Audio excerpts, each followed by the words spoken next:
So as we come from the herb garden, there's the comfrey. That comfrey started from two plants. Well, right over here you see there's a drip irrigation that I use from the water source. Oops, where's the water source? Is right over here. There we go. And so I hook that up in different locations at different times. We're coming through an area here, a walkway that needs to be cleared. This is the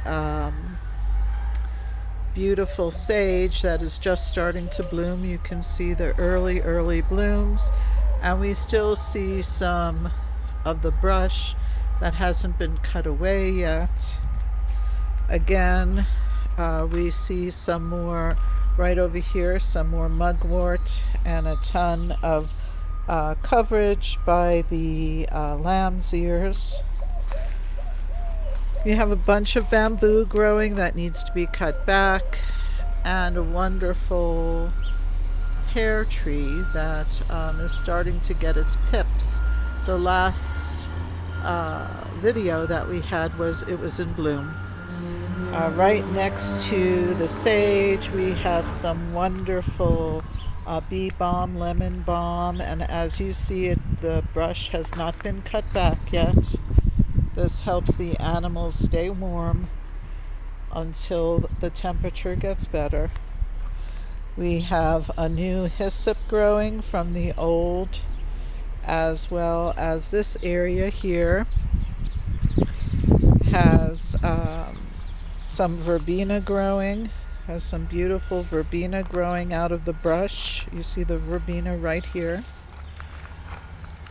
There's the bird bath, one of the bird baths in one of the areas of water. I need to put water in it today.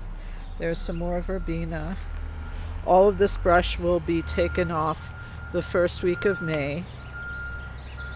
There are two yarrows. There's a yarrow. Whoops, there's a yarrow, and there's a yarrow. And you can hear the birds in the background, as well as the construction that's going on across the street. There's a wonderful berry bush. It's a gooseberry, as well as some grapes. We share the gooseberry and grapes with the animals. Here's a cherry tree, and then another tree that just planted itself, and the little birds love to sit on it. A lot of the hummingbirds like to nest in there. And 3 hummingbirds have already come to greet me this morning. Here is a bench for meditation and relaxation. The bamboo will be cut and trimmed around it.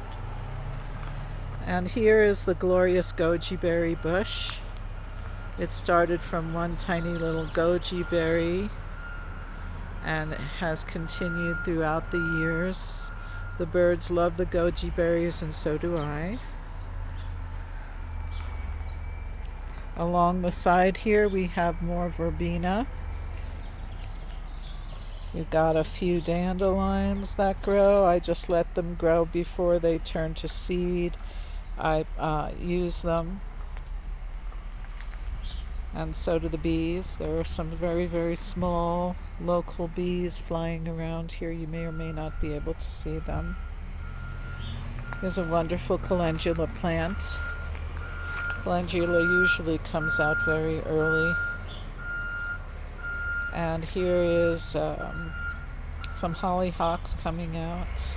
Another calendula along the hollyhocks, and some of the dandelions that have decided to grow near the water barrel. Here we have rhubarb that is ready to be picked already. It's early in the season. And here is an incredible, it's grown 3 times its size this year, another sage bush, and the sage blossoms are just starting to come out and are loved by the bees. So here we have a full water barrel and another barrel that collects water. This has not been planted yet. This will be planted next week, the week after, with some greens. These are greens from last year that have made it. We have some collards. And then we have a wonderful pomegranate, a baby pomegranate that has survived the winter, as well as chair, no. As well as some kale that survived the winter. The rest of these will be planted in a little while. Here we have some other wonderful flowers that plant themselves. It's a form of dandelion, as well as these are called chicks and hens. And right over here we have the remnants of Rocky Mountain bee balm. And we're still going. Here's another grapevine. The bees love the grapevine. Here we have some baby apple trees that may make it or may not. We'll see what happens. And here is a burgeoning, believe it or not, that's supposed to be a desert willow. We'll see how it does this year. Coming along some more areas. It's hard to talk over the other things, but this is supposed to be an Arctic kiwi plant. It's never blossomed, but it's a beautiful vine. Here is an ephedra. It's a native plant, also called Mormon tea. Here's the beginning of some Rocky Mountain bee balm. The bees love it, obviously.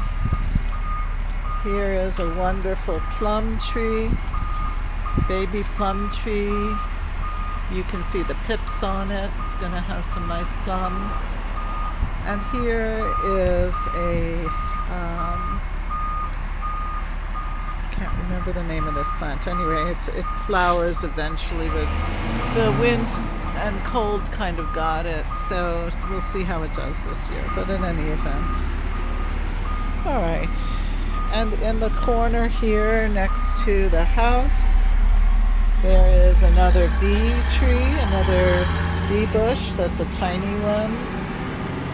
And some potatoes growing. So you can grow things in containers that will really help the natural environment. You don't have to have a big garden. For instance, you can plant this Rocky Mountain bee balm in one container, and it will help the bees. So there's just another look at the backyard, and we'll go to the front yard.